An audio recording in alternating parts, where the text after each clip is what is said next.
4合一功能介绍，首先是焊接系统。我们通过首页工艺、设置、监测4个界面，然后工艺去修改参数，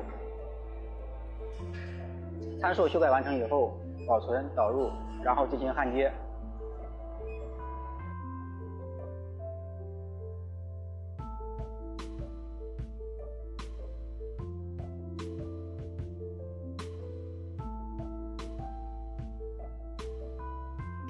4合一功能清洗功能的使用，首先我们通过右上角旋转按钮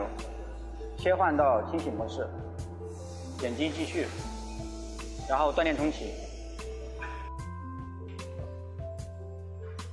然后进入到清洗模式。进入到清洗模式，通过工艺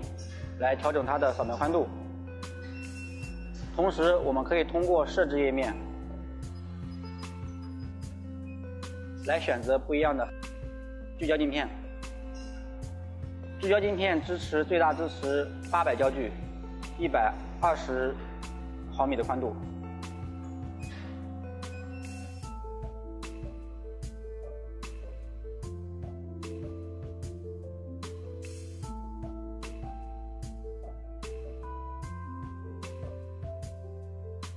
4合一功能的切割功能的使用，我们通过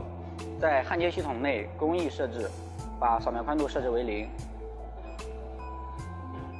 然后设置我们的切割参数，通过更换切割筒嘴来使用切割功能。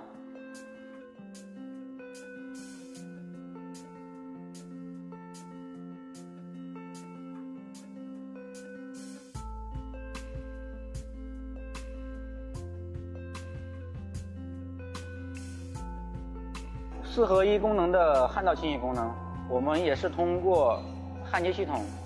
工艺使用工艺8毫米的宽度，在扫描宽度里设置为8毫米，然后设置我们的峰值功率，然后使用焊道清洗功能。